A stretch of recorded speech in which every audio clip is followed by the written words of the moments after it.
సహోదరి సహోదరులారా, మీకు శుభవార్త.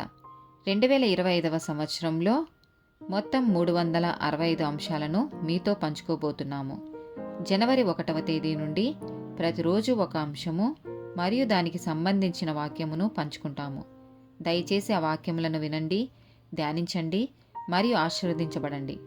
దయచేసి సబ్స్క్రైబ్ చేయండి మరియు మీ స్నేహితులతో పంచుకోండి.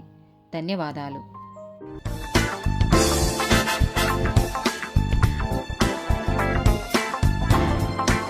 193rd డే టాపిక్ మనల్ని మనమే పరిశీలించుకోవడం. విలాప వాక్యములు 3వ అధ్యాయము 40వ వచనం. మన మార్గములను పరిశోధించి తెలుసుకొని మనము యెహోవా తట్టు తిరుగుదము. 2వ కొరింథీయులకు రాసిన పత్రిక 13వ అధ్యాయము 5వ వచనం.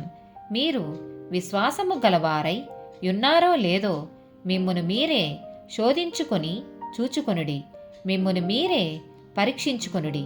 మీరు భ్రష్టులు కాని ఎడల యేసుక్రీస్తు మీలోనున్నాడని మిమ్మును గూర్చి మీరే ఎరుగరా?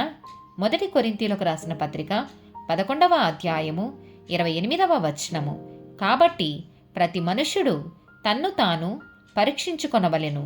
అలాగు చేసి ఆ రొట్టెను తిని ఆ పాత్రలోనిది త్రాగవలెను. గలతీయులకు రాసిన పత్రిక 6వ అధ్యాయము 4వ వచనం. ప్రతివాడును తాను చేయు పనిని పరీక్షించి చూచుకొనవలెను. అప్పుడు ఇతరుని బట్టి కాక తనను బట్టియే అతనికి అతిశయము కలుగును. కీర్తనల గ్రంథము 139వ అధ్యాయము 23, 24 వచనాలు. దేవా, నన్ను పరిశోధించి నా హృదయమును తెలుసుకొనుము. నన్ను పరీక్షించి నా ఆలోచనలను తెలుసుకొనుము. నీ కాయాసకరమైన మార్గము నా యందున్నదేమో చూడుము. నిత్య మార్గమున నన్ను నడిపింపుము.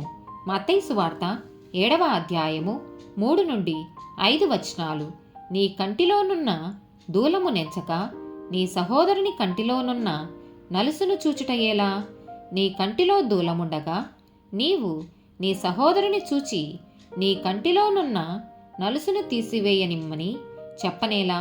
వేషధారి, మొదట నీ కంటిలోనున్న దూలమును తీసివేసుకొనుము. అప్పుడు నీ సహోదరుని కంటిలోనున్న నలుసును తీసివేయుటకు నీకు తేటగా కనబడును. ఆమేన్.